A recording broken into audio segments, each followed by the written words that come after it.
Good morning, students. Hope you all are fine at home. I am also fine, students. Okay, hope you might have learnt your daily lessons. We are about to complete the first lesson, that the introduction to management. Okay, the principles of management. Okay, here we have studied both the principles, the modern principles and previously the scientific principles of management, isn't it? So now we will learn about the span of management. Okay, what is the meaning of the span of management?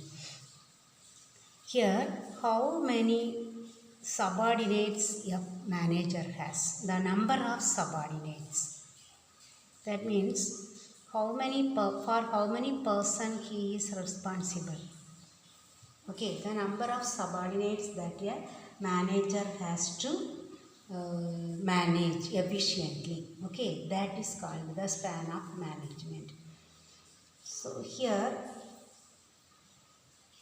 that means it may be the either horizontal or that vertical. Okay, that usually it will be that horizontal level only. Okay, that may be that the hierarchical order, okay, from the top management to the lowest level workers. Okay, it will be coming from the top till the bottom of the organization. Either it may be a wider span or narrow span. Okay, when it is wider span, that means one manager, he may be managing many people. Okay, and it has its own merits and demerits. Then the other one, this is the wider span. Okay, then the other one is narrow span. Here the hierarchical level, that will be many. Okay, from the top it may be that CEO to directors. Okay, then from the directors it will go to the managers. Many managers will be there. From the managers and again it may come down to the foremen or supervisors. From the supervisors it will go to the workers. Then maybe skilled laborers, unskilled laborers, okay, coolies. Then all these that level will be many. Okay, here that number of subordinates will be less. Okay, less level of numbers will be there. That here this one is it is difficult, it is expensive for the organization. Okay, expensive. Why?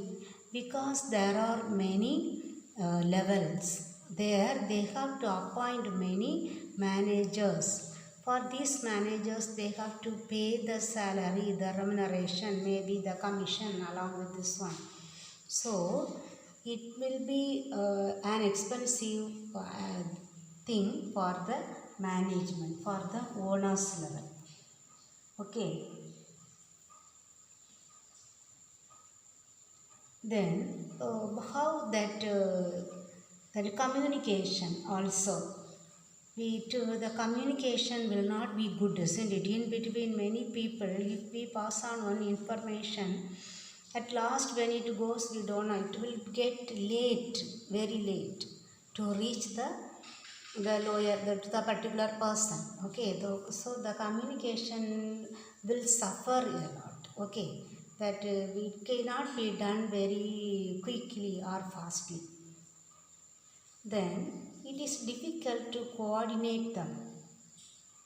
Okay, the lack of coordination and control is there because he many from the top level managers to the lowest level worker, they may not know anything about the lower level workers, the top management, because they will be knowing only their immediate subordinates. Okay, so that just it will be very difficult for them to have control over the till the last end of the that hierarchical order.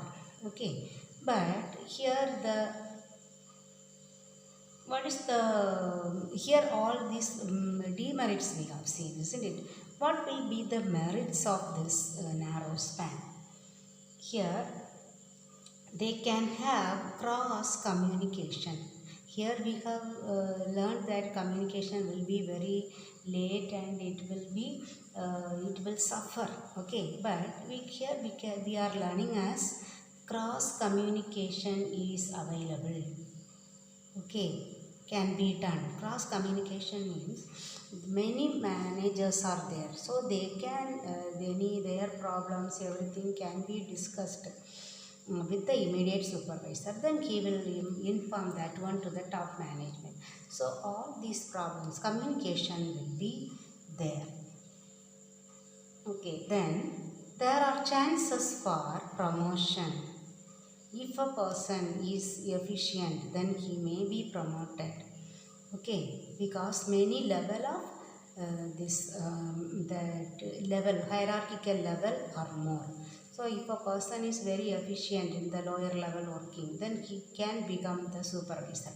Then the supervisor can become the coordinator, okay, or the manager, like that. Okay, the promotion possibilities are more in this narrow span. Okay, understood? Now we will learn about the wider span. What are its limitations and what are its merits? Okay, wider span. Here wider span means only the top level and many lower level. Okay, everybody the top manager has to manage. Okay, but here it is that it is not expensive, isn't it? When we say that it will become as an advantage, it is not as expensive as the narrow span. Here only one manager and there are many workers, so not many managers used to be appointed. So the payment and all will be very less. Okay, so it is not expensive, we can say. Then the subordinates or the lower level workers, they can work in a free atmosphere. Okay, but there in the narrow span, every time that immediate supervisor will be watching the lower level workers, the subordinates. But here since it is wider span, the top manager has many people to take care, so they may not be disturbed often. Okay, so the subordinates can work in a free atmosphere. He can use his own initiative. Okay, for that he will not have any any pressure or immediate pressure from the top level people. So no pressure. Okay, so he can work freely in the organization. But what is the demerit here? Here it is very difficult. Okay, here it is very difficult to manage the span of management. Since it is wider, it is very difficult for him to manage many people. Okay, the span of management.